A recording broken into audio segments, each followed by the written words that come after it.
पर्यावरण आणि वातावरणीय बदल विभाग आणि महाराष्ट्र प्रदूषण नियंत्रण मंडळ यांच्या संयुक्त विद्यमाने एकल प्लास्टिक वापर आणि त्यापासून होणाऱ्या प्रदूषणाचे निर्मूलन या विषयावर जनजागृतीपर कार्यक्रम नूतन महाराष्ट्र विद्यालय पुणे येथे महाराष्ट्र राज्याचे पर्यावरण आणि पशुसंवर्धन मंत्री पंकजा मुंडे यांच्या प्रमुख उपस्थितीत आयोजित करण्यात आला होता।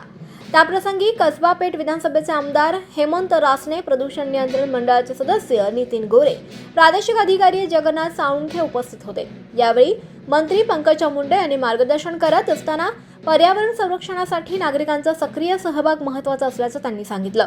दैनंदिन जीवनात प्लास्टिकचा वापर कमीत कमी करून पर्यावरणपूरक पर्यायी वस्तूंचा वापर करण्याचं आवाहन त्यांनी केलं आहे। पर्यावरणाला हानिकारक ठरणारे प्लास्टिक निर्माण करणारे उत्पादक शोधून त्यांच्यावर कारवाई करण्यात येईल असं आश्वासन मंत्री मुंडे यांनी दिलंय। त्यावेळी नितीन गोरे यांनी बोलताना सांगितलं की प्लास्टिक मुक्त महाराष्ट्र हा फक्त शासनाचा उपक्रम नाहीये, तर ती प्रत्येक नागरिकाची जबाबदारी आहे। आपण सर्वांनी मिळून यामध्ये सहभाग घेतला तरच खऱ्या अर्थानं पर्यावरण रक्षण शक्य होणार आहे। तसंच नदी प्रदूषण रोखण्यासाठी विविध उपाययोजना सुचवल्यात।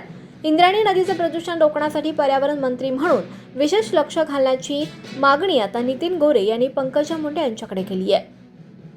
मी मंत्री झाल्यापासून वसुंधरा दिवसाला आम्ही असंच आव्हान केलं होतं आणि प्रत्येक ठिकाणचे नदी नाले याच्या स्वच्छतेसाठी प्रत्येक गावागावातील लोकप्रतिनिधींना, अधिकाऱ्यांना इन्व्हॉल्व करून एक कार्यक्रम घेतला होता।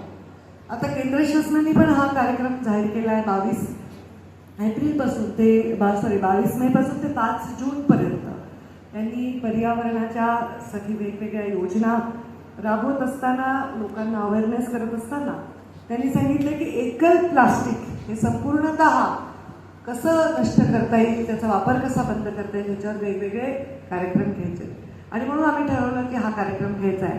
मग पुणे तिथे काय होणे आणि म्हणून पुण्यापासून ह्या कार्यक्रमाला एका वेगळ्या स्वरूपात आम्ही नेत आहोत।